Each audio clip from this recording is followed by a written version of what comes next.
Christine et Pierre Blanc, bonjour. Bonjour. Vous êtes tous les deux notre invité. Merci d'avoir accepté l'invitation du site La Fringale Culturelle. C'est un grand plaisir de vous recevoir pour un livre.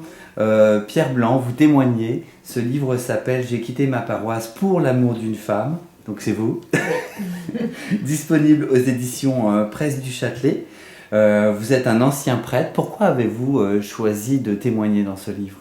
Il me semblait important d'apporter un témoignage parce que je ne suis pas le seul à vivre une telle expérience. Ouais. Je sais que d'autres prêtres arrêtent, quittent le ministère par amour pour une femme ou parce qu'ils sont trop mal à l'aise dans la structure de l'Église.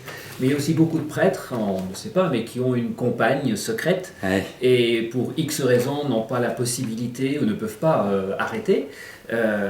Et qui souvent vivent cela, enfin les prêtres, mais aussi les compagnes, dans la souffrance de cet anonymat. Et je pense que c'est apporter non seulement le témoignage, une partie du livre parle de notre histoire, pourquoi, comment j'ai arrêté, et ce que nous avons vécu ensemble, mais aussi une autre partie c'est apporter des réflexions et des questions pour que l'Église puisse, quand je parle de l'Église c'est la structure, le fonctionnement de l'Église puisse s'interroger sur le célibat des prêtres, mais aussi plus largement sur d'autres sujets qui sont souffrants. Je pense aux divorcés remariés, au problème délicat de l'homosexualité, enfin différents sujets comme ça, quoi. Ou autres encore. Combien d'années vous avez consacré à l'Église en tant que prêtre ? J'ai été prêtre pendant 26 ans. Et voilà, donc j'ai arrêté. Donc c'est un grand pan de votre vie. Oui, mais que je n'ai pas gommé. Un confrère prêtre m'a dit, mais tu effaces 26 ans de ta vie. Non, je ne efface pas, j'assume d'avoir été prêtre, j'en suis heureux. J'ai eu des moments plus difficiles parce que comme ça arrive à chacun, il peut y avoir des hauts et des bas, bien sûr. Mais voilà, c'est ma vie, je l'assume et je fais un autre choix. Je n'ai pas quitté Dieu pour une femme. Nous continuons à être croyants, pratiquants, mais voilà, c'est un autre domaine. Il n'y a pas de concurrence. Christine, vous vivez une histoire d'amour avec Pierre, oui. Et du coup, vous avez perturbé son chemin de vie. Je l'ai perturbé, mais il a aussi perturbé ma vie, parce que c'est pas évident non plus. C'est vrai qu'on focalise beaucoup, souvent sur le prêtre qui quitte le ministère, mais il y a aussi la femme. Pierre parlait tout à l'heure des compagnes de prêtres, celles qui sont dans l'ombre, celles dont on ne parle jamais, mais du coup, celles qui souffrent.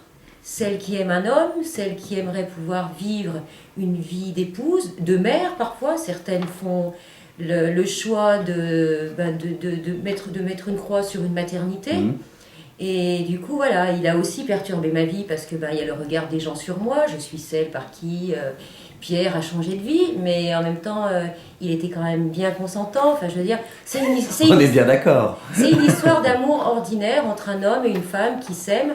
Alors certes, la loi actuelle dans l'Église fait que c'est interdit, mais il n'empêche que nous sommes deux êtres humains, faits pour aimer et pour être aimés, donc voilà. En gros, vous nous racontez une histoire d'amour, et vous nous dites que l'amour l'emporte toujours. J'espère.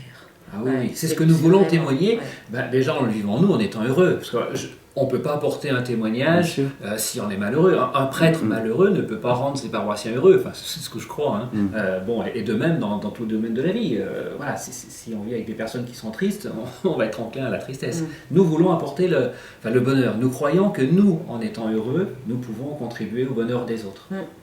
Alors justement, pendant un bon moment, pour pouvoir vivre cette histoire d'amour avec vous, il a fallu qu'à un moment donné vous preniez des décisions. Alors c'est bien parce que j'imagine que vous l'avez épaulé dans ces décisions-là. Oui, mais j'ai quand même toujours respecté sa liberté. Il fallait vraiment parce qu'on ne peut pas imaginer derrière tout ça quelle peut être la pression, et je voulais vraiment que sa décision, elle vienne de lui, parce qu'on sait aussi par ailleurs que parfois des prêtres sont acculés à une décision parce qu'ils ont été dénoncés, ou parce que la femme devient enceinte, alors ils se sentent obligés. Mais du coup, la décision n'est pas totalement libre. Tandis que moi, je souhaitais vraiment que si nous démarrions une vie commune, eh bien, ça soit vraiment en toute liberté, que Pierre puisse s'engager sur ce nouveau chemin. Oui, Pierre, ce que vous dites, c'est que vous n'étiez pas sous influence. Ah non, ça c'est... Christine a tout à fait respecté ma décision. Elle a eu peur jusqu'au dernier jour que finalement je renonce et que je reste en paroisse, tant que j'avais pas.